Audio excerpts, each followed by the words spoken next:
দেশের অন্তর্বর্তীকালীন সরকারের শপথ অনুষ্ঠিত হতে যাচ্ছে আজ বৃহস্পতিবার ৮ আগস্ট। রাত ৮টায় বঙ্গভবনে শান্তিতে নোবেল বিজয়ী ডক্টর মোহাম্মদ ইউনূসের নেতৃত্বে ১৫ উপদেষ্টা শপথ নেবেন। এ উপলক্ষে ইতোমধ্যে সব প্রস্তুতি সম্পন্ন করা হয়েছে। বঙ্গভবনের দরবার হলে বিভিন্ন শ্রেণী-পেশার ৪০০ মানুষ উপস্থিত থাকবেন। বুধবার ৭ আগস্ট এক সংবাদ সম্মেলনে সেনাবাহিনী প্রধান জেনারেল ওয়াকারুজ্জামান এসব বিষয়ে নিশ্চিত করেন।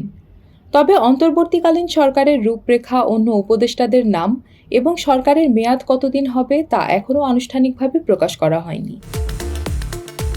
এক প্রশ্নের জবাবে সেনাপ্রধান বলেন, আগামীকাল শপথ অনুষ্ঠানের জন্য যথাসাধ্য চেষ্টা করছি। একটা প্রস্তাব ছিল বিকেলে করার, সেটি অত্যন্ত টাইট শিডিউল হয়ে যায়, কারণ ডক্টর মোহাম্মদ ইউনূস ২টা ১০ মিনিটের দিকে দেশে আসবেন। এর পরপরই আয়োজন করা কঠিন।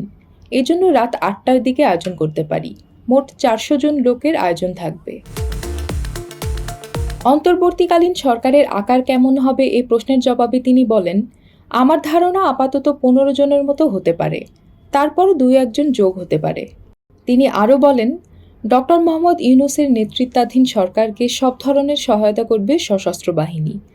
দেশ গঠনে ছাত্রদের ভূমিকা অব্যাহত রাখার অনুরোধ। রাজধানীসহ সারা দেশে বিভিন্ন স্থানের ধ্বংসস্তূপ পরিষ্কার এবং রাস্তাঘাটে ট্রাফিক নিয়ন্ত্রণে শিক্ষার্থীরা যে ভূমিকা রাখছে তা অব্যাহত রাখার অনুরোধ জানান সেনাপ্রধান জেনারেল ওয়াকারুজ্জামান। তিনি বলেন, ছাত্ররা আমাদের সাহায্য করছে, গ্রামেগঞ্জে ছাত্ররা কাজ করছে, সেজন্য তাদের ধন্যবাদ জানাই।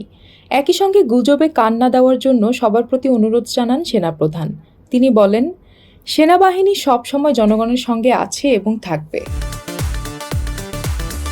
গত মঙ্গলবার ৬ আগস্ট রাতে নোবেল বিজয়ী অধ্যাপক ডক্টর মোহাম্মদ ইউনূসকে প্রধান করে একটি অন্তর্বর্তীকালীন সরকার গঠনের বিষয়ে সিদ্ধান্ত হয়।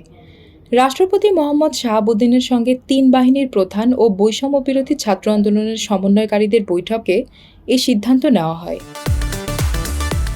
প্রসঙ্গত, বৈষম্যবিরোধী ছাত্র আন্দোলনের ডাকা মার্চ টু ঢাকা কর্মসূচিতে ঢাকায় হাজারো ছাত্র জনতার ঢল নামে।